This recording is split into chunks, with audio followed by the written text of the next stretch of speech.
Hello friends, good afternoon. Welcome to the Hindu News Analysis. Today is 31st May 2018.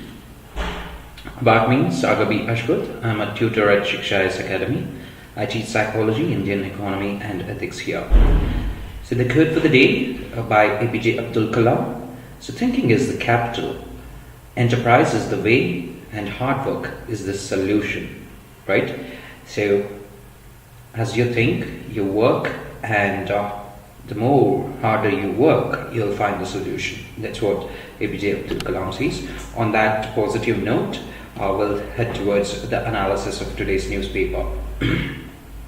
So, the first topic of the day is the ICICI Bank to inquire into allegations against Kocha, right?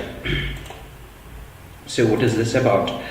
So there was this case of the CEO of the bank, that is ICICI Bank, Ms. Kocha, who seems to have, conducted the business in a rather non-transparent manner, right? And what is this case about? There is a case of alleged quid pro quo, that is give and take policy. Whereby she has approved the loans to a particular group, that is a Videocon group, and in return what she has got is that her husband's company, which is named New Power Renewables, which is owned by Deepak Kocha, has received it has got some sort of a kickback from the Videocon group. So this allegedly violates some of the disclosure norms which the company was to provide, as well as which the ICICI Bank had to provide to the SEBI. And in this regard, what is being done now is the ICICI Bank's board has decided to set up an inquiry committee headed by an independent person to probe this complaint, which was in the first place raised by a anonymous whistleblower against the managing director and chief executive officer Chandra Kocha, right? So the investigation will be started, and let's see how things go on as this starts, right? So Videocon received a loan, and in return almost 86% of the loan was unpaid, and this account was declared to be NPA in 2017 by the ICICI. So that's the alleged quid pro quo, right? And after 16 days of hikes, fuel price is cut by 1 paisa. However, it is said that this 1 paisa cut was due to a technical glitch, and the prices have been reduced by a tune of around 50 paisa now. Okay. And then going further, here is one important thing, one important news item which you need to go through. School started by Tilak goes co-ed once more. So this school which we are talking about is in Pune.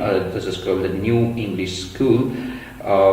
It has now opened the doors for girls once more. It was founded in 1880 by educationists and revolutionaries, which included Vishnu Krishna Chiplokar, Bal Gangadhar Tilak, and Gopal Ganesh Agarkar, right? So it was a co-ed since the start till 1936, when the Deccan Education Society, which was also founded by the same three members, which had taken over the management of this English school, New English School, and moved the girls to Ahilya Devi High School for Girls, right? So this is the background for the school. I think it would be sufficient for you to just note down these pointers, okay? So what was the importance of the starting of these schools? The establishment of these schools was a significant event in the entire freedom struggle. It was not just the beginning of the effort to break the British fold, which was already well established in the education field, but most importantly, these people wanted to start schools in English language, so as to ingrain nationalist thought into the young minds, right? And also, when you look at it closely, all the three members whom we are talking about were quite young in their age, right? And they also run these schools at very less salaries, right? They drew very less salaries by all measures, right? So that's about the school. This is our new English school. And then nothing from this page. And the NGT finds Uttarakhand government. This is again regarding your Jim Corbett Tiger Reserve. So I would suggest you to find this Jim Corbett Tiger Reserve in your atlas and make note of it and mark it in the atlas, and see to it that what are the various geographical features which adorn this Jim Corbett Reserve, right?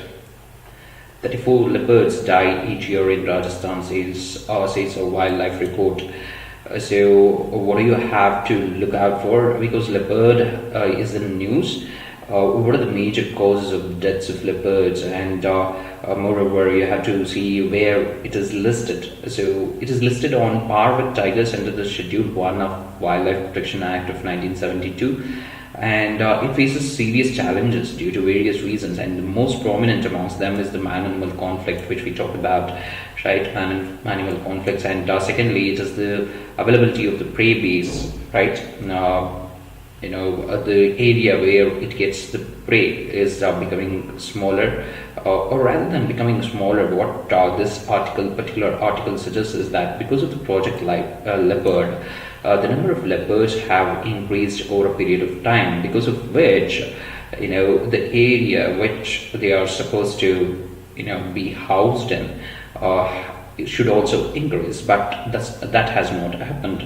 For that reason, they stray into the rural areas, also as to say nearby fields, and for that reason, availability of the prey base for them has reduced, and road and train accidents is the third major reason for the deaths of leopards in Rajasthan, at least.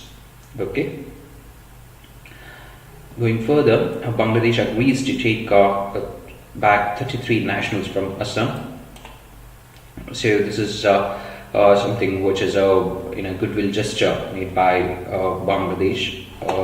This is for the first time that the Bangladesh has agreed to take back the nationals who were declared as infiltrators by the foreigners tribunals in Assam, right?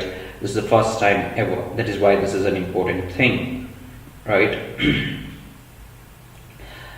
So these 33 inmates we are talking about were declared as foreigners to be citizens of Bangladesh, and they were kept in detention camps after they were declared illegal migrants from Bangladesh by various foreigners tribunals. Going further, what is important about this move is that there is no such law which mandates, right, the countries to deport the illegal foreigners to Bangladesh, right? So the center had issued the instructions to the Assam government not to push back, but deport illegal foreigners to Bangladesh. But there is no such law per se, also as to say there is no such agreement between the two countries at all. So according to the Assam government on foreigners issue, the government of India has authorized the state government under the provisions of the Foreigners Act and also the Foreigners Order to set up detention centers. And accordingly, there have been detention centers set up in Golpara, Kokrajhar and Silchar for keeping those persons who have been declared foreigners, right?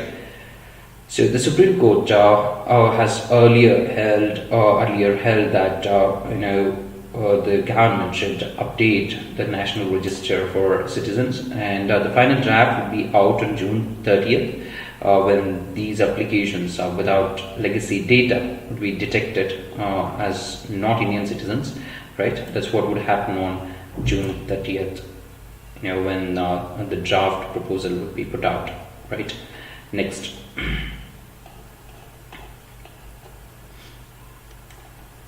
Nothing important from this page. And here again you do not have anything important.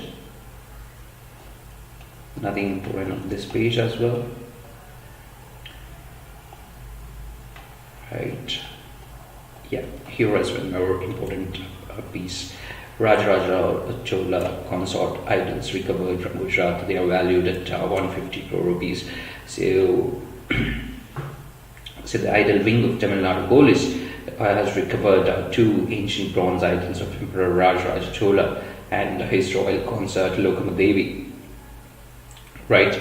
So from where? From the Calico Museum. You need not remember the museum names, but you have to dig deeper into who Rajaraja Chola one was and who Lokamadevi was, right? And this, this was stolen some 60 years ago. These idols, and what are these idols about? So these were the idols, along with another 11 idols, right? A total of 13 idols were donated by one of the lieutenants of Rajaraja Chola to a temple called Big Temple, right? And from this Big Temple, they were stolen, and they were sold to some person, and that person, might have resold it, and they were put on display in Gujarat now. So the police wing, right, the idol wing of Tamil Nadu police has recovered this, and that's a good thing. That's a good news, right? Okay, going further, the Federalist Principles. I would suggest you to just read through this article. Why? Because it talks more about the juxtaposition or the comparison of the Federalist Principles, right, in India and US. How both the countries are on the same path, almost the same path, where the Federalist ideas are being questioned, right, or put into question for various reasons. The case in US is more about the census part. In India also it is about the census part itself, where from the 2020 census onwards in US, what they are going to do is they are going to exclude the migrants from their census. So far they used to include the migrants in their census, and accordingly representation of seats would happen. Though they are not citizens, they would be counted in your census, and representation would happen on the basis of census, as well as the funds which are allocated to the states from the federal government would also happen on the basis of the census itself. Now, the census would be based on citizenship. This would mean that those states which have more of migrant population would be at a loss, right? So that's the issue here. And when it comes to Indian case, it is more about the case of shifting the base year for the Finance Commission, that is terms of reference for 15th Finance Commission, from 1971 census to 2011 census. Again, that would be problematic for those states which have been reducing the population or checking the population growth over the years, right? So that is something which you need to read through it once, and I think that would be sufficient. You can jot down some 4 to 5 points from the entire article. That's about it, right? Then you have birth banks. This is the Congress and JDS, that is Janata Dal, a secular portfolio sharing issue which is going on in your Karnataka. There is no need of going through this article. Then you have paper chase. This is something in news for now. What is this about? This is about the VVPAT system, right? The VVPAT machines, that is voter verifiable paper audit trail machines, are developing some sort of glitches during the elections. So during the Karnataka elections as well, there were some glitches developed. Close to a tune of 4.2% of the machines developed some sort of glitches. But in case of the by-elections which were held recently in Uttar Pradesh and Maharashtra, even there glitches have been developed, and that is to a tune of 11.6%. When you have glitches in the electoral process itself, right? Electoral machines, it would be a huge cause for concern, right? This is happening in the times when several opposition parties or political parties are questioning the working of EVMs, right, where they are they allege that EVMs can be tampered and all that. So VVPAT, though it is an add-on to the EVM machine, the problem is that the EVMs were included so as to make your VVPATs were added in order to make your EVMs foolproof, or so as to say act as a sort of guarantor for the EVM experience. So this, when you have the VVPAT systems itself are not working properly, it would call into question the working of your EVM machines.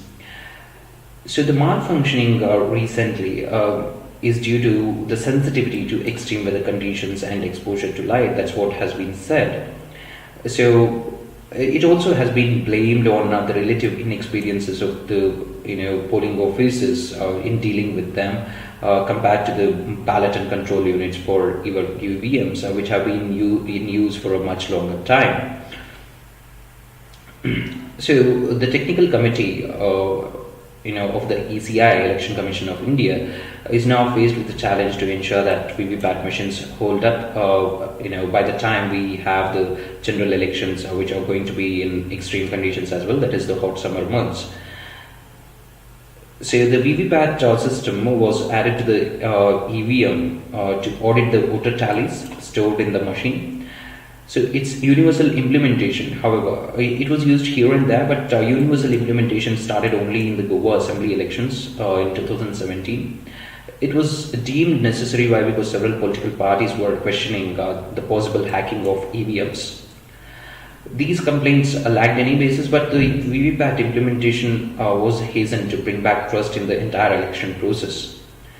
In all the elections where it has been used, the VVPAT tallies have matched with the EVM counts, but for some stray cases it has not matched. Why? Because VVPAT machines were not reset before the polls began.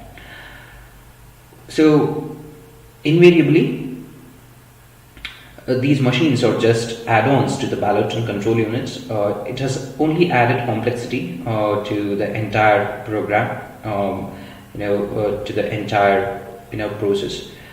There is enough empirical evidence which shows that EVMs have eased the polling and helped increase the voter turnout since being put to use. But using VVPAT systems or VVPAT machines to reassure the skeptics about the election's integrity, the ECI has introduced a new element and cost to the process.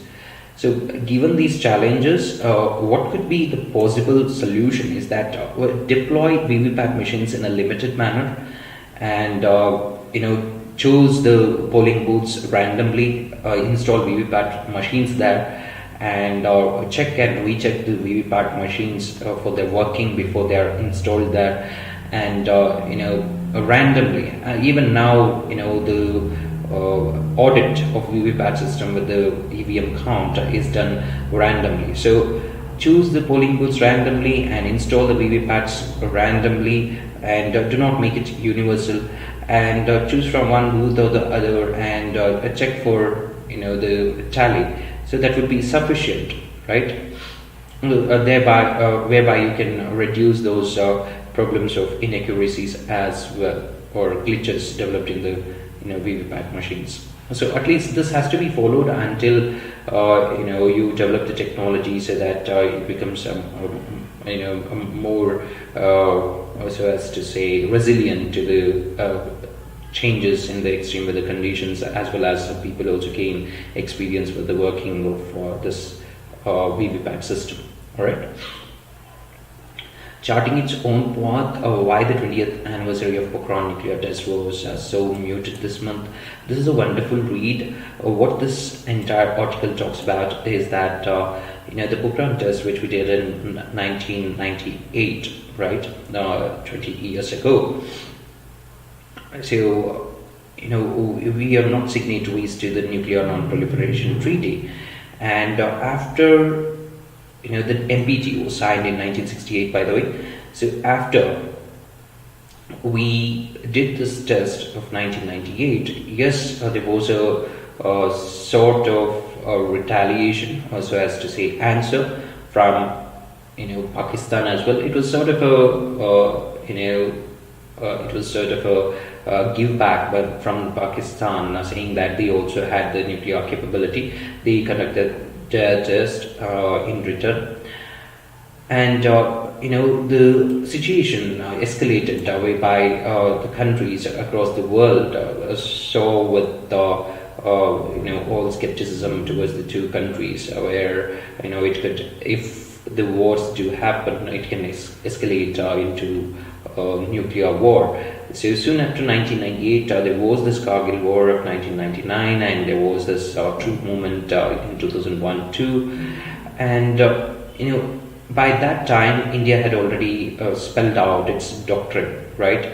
Nuclear doctrine, where it would not be using using its nuclear weapons against a non-nuclear state. And then it also had said it will be no first use policy, it will be having a no first use policy, and if any country uses the nuclear weapons towards it, it is going to have to use the nuclear weapons in such a way that it would cause irreparable damage to that country. This was put out by India. So main thing is, it was having the nuclear weapons as a deterrence, right?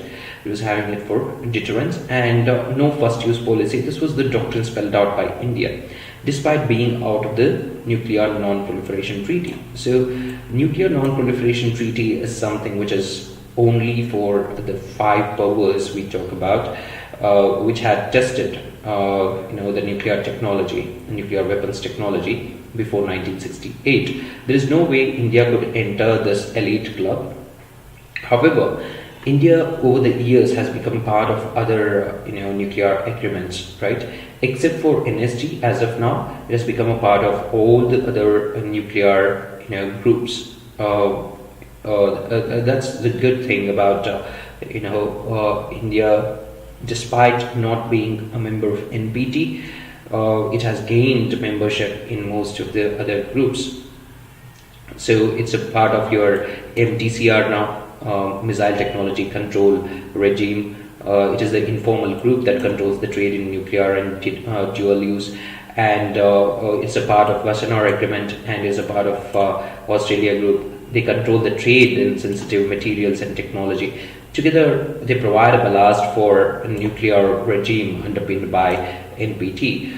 It's almost like India has not become a part of NPT or not a member of NPT, but it adheres to almost everything, right? Everything which the NPT asks for. So, are there any restrictions on trade, or so as to say, are there anything which India was about to gain more if it was a member of NPT?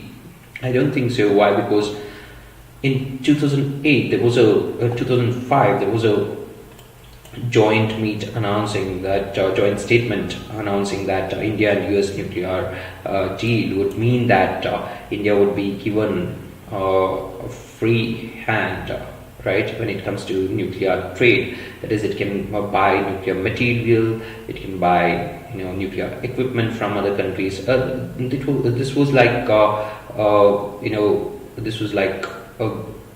a very good way forward for India in its nuclear story. So this happened because India had declared a moratorium on testing, right? And also it adhered to the principles which it had spelled out in its doctrine. And India was seen as a responsible player when it comes to nuclear weapons or nuclear power. So, and what we have done is, over the years, we have never bragged about the nuclear weapons we have had. Instead, our nuclear story is more about moving towards civil, civil nuclear power, right? So that's what this entire article talks about, and that is why we do not have to celebrate this 20th anniversary with much pomp. Why? Because our move is towards a civil nuclear power generation, right? Okay, next, the people's will. This is about the Catalan issue. This is about the Catalan issue where the Catalonia, right? It's about of Spain. So Catalonia recently elected a president. So the president of Catalonia has won, and this person who was sworn in as president of Catalonia, his name is Torra. So this person, right, is the one who was saying that his government's desire is to continue to push for independence from Spain, right? So Spanish Prime Minister Mariano Rajoy has reacted to Torra's election by issuing a warning that the Spanish constitution will be upheld and all the unlawful activities will not be condoned. So in effect, what is happening here is that the president, also has to say that Catalonia has won this, won this round, in the sense that the Catalonian people are not happy to stay with Spain. They want to secede from Spain. They want to get separated from Spain, and this has been, time and again proven to be in favor of Catalans itself.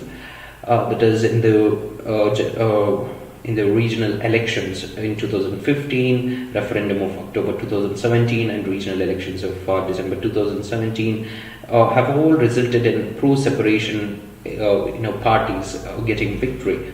Even the latest elections, though the president who has been elected as president has won by a narrow margin, it is a reaffirmation of the Catalan people's will to get separated from Spain. So what is the problem here? The problem is that it is true that the Catalans want to get separated because they have a distinct culture, and historically they are different, and they are politically right to stake their claim. But the problem is the constitution as well. On the other hand, the Spanish government is also right when it says it cannot allow the states, right, to secede. Why? Because the constitution does not allow that to happen, right? Given this, what about the support which the Catalonians might get from other countries? Probably none. Why? Because if Catalonia is supported in Spain to secede from this nation, democratic nation, probably various other countries where you have their own states fighting for secession would have to be supported. This is like an inherent fight going on between the legitimacy of the democracy, where people's will is to be respected, right? The people want to secede, that's the democratic will here. On the other hand, it's also about the constitution itself, right? So this is the problem we have in Catalonia. Let's see how things unfurl as the days pass, right? And here you do not have anything important, nothing important here. And here you have India and Indonesia elevate their ties. So now India and Indonesia have elevated their bilateral relationship to comprehensive strategic partnership. Now the two countries have condemned terrorism in all forms, and the outcome is that there were 15 agreements signed in various arenas. So one of them was to boost defense cooperation, and they have called for freedom of navigation in the strategic Indo-Pacific region. Right. Apart from this, what else was discussed? They also discussed the better economic ties and cultural relations besides the regional and global issues of mutual interest. So, in a statement, joint press statement, the Prime Minister of India has stressed that India's Actist policy and his vision of Sagar, that is security and growth for all in the region, that is the Indian Ocean region. And he also said that it is very much It is very much in tune with the Indonesia's maritime view of maritime fulcrum vision, right? So both are very much in sync with one another, right? As a gesture of goodwill, 30-day visa for Indonesian citizens have been 30-day free visa for Indonesian citizens has been awarded, and the Prime Minister has also invited the diaspora to travel to the country of their origin, that is India, to experience the new India, right? So these are all some important outcomes of the meet, right? The meet can be seen from the prism of what can be called as a very important meet strategically. Why? Because as China tries to make inroads into the countries which are surrounding India, India is also bracing itself up and trying to bring within its fold some of the countries, right? So it's a good thing that India and Indonesia, at least at this juncture, share some sort of animosity, or so as to say, share some sort of reservations against China, right? For that reason, there would be overlapping of interest between the two countries, right? So same could be said of most of the ASEAN countries, and the Prime Minister is scheduled to visit other countries as well. Probably the outcome of those visits and meets would be on the same lines, where maritime cooperation and strategic partnership would be talked about. Okay. Next, nothing important here. So Moody's cuts 2018 growth forecast to 7.3%. The earlier forecast was 7.5%, but now it has been cut to 7.3%. This is in the wake of rising oil prices and tighter financial conditions, mostly because of the GST rollout, and there are some problems with the GST implementation, right? That would hit the pace of acceleration. So the cyclical recovery is on in India, but the tighter financial conditions and the higher oil prices are going to weigh on the pace of acceleration of India, right? So this was put out by Moody's in its Global Macro Outlook 2018-19, and the growth should benefit, however, from the accelerated rural consumption, and this rural consumption will be supported by higher minimum support price, which the government had offered. That is 1.5 times the cost of production, right? The minimum support price for agriculture produce, and then a normal monsoon which is in the offing. So this would be good for the growth prospects of India. Apart from this, the private investment cycle will also continue to make a gradual recovery, given that the twin balance sheet problems will be solved. Slowly, they are getting addressed through deleveraging and the application of the insolvency and the bankruptcy code, which we have talked about, and the ongoing transition of to the new goods and services tax regime is something which would hold back the growth prospects. But by the end of the year, these downside risks would evaporate, and in 2019 things would look better, and that is why it would be 7.5% growth rate. That is the forecast by Moody's for India for 2019, when these risks would disappear, right? That's what it talks about, and it speaks about how the world economy would perform and all that stuff, which you need not to look into, right? So that's about it for the day, guys. Thank you for watching. Have a nice day. Thank you.